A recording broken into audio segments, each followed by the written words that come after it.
క్రమబద్ధంగా స్పష్టంగా భజన ఇది నాకు ఫస్ట్ అనుభవం.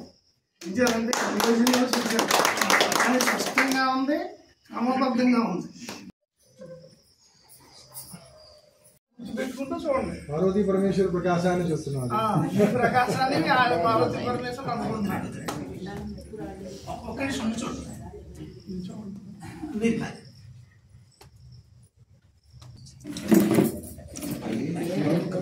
మాకు గత 4 సంవత్సరాల నుంచి ఈ నాలుగోసారి భజన. కరోనా అప్పుడు కొంచెం ఇబ్బంది రాలేదు మాకు. ఎప్పుడు భజన చేసుకుంటామన్న సంవత్సరానికి ఒకసారి కార్తీక మాసంలో శివ సన్నిధిలో అనుమతించి మా ఈ సౌరి సత్సంగం భజనని విజయవంతం చేయడానికి సూర్యబాబు గారి దంపతులు మాకు సహాయ సహకారాలు అందించినందుకు మా సత్సంగం తరఫున సదా రుణపడి ఉంటామని మీ అందరికీ తెలియజేసుకుంటాం.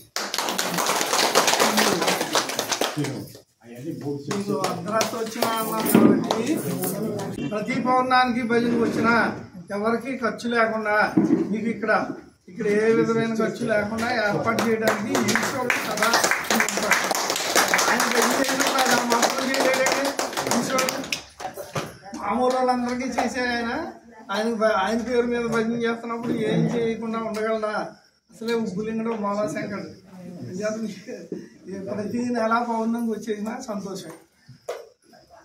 పౌర్ణమి అంటేనే పూర్ణంగా చంద్రుడు ఉన్న రోజు. పూర్ణంగా ఉన్నాడంటే చంద్రుడు మరి అందరూ ఉన్నట్టే కదా.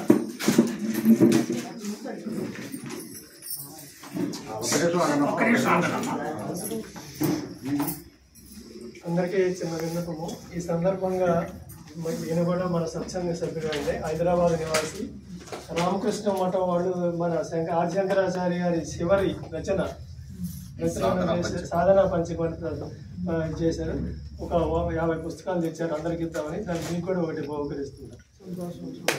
ఈయన కూడా మన సత్సంగ సభ్యుడు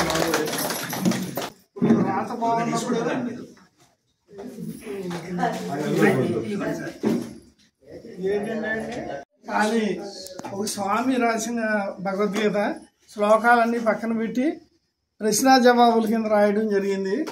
ఇందులో ఏంటంటే ఒక్క ప్రశ్నకి ఆన్సర్ మీ అనుభవం ఉంటే జ్ఞానము రాకుండా ఆపడం ఎవరు తరము అంటే అదేంటే మనందరికీ రాత బాగున్నప్పుడు గీత చేతుకోరు. ఇప్పుడు ఏమైంది?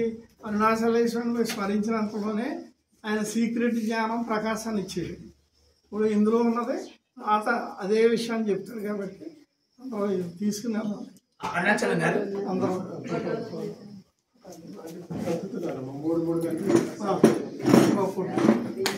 ఈ వీడియో నచ్చితే లైక్ చేయండి, మీ ఆత్మబంధువులకు షేర్ చేయండి. మరిన్ని వీడియోల కోసం సబ్స్క్రైబ్ కూడా చేయండి.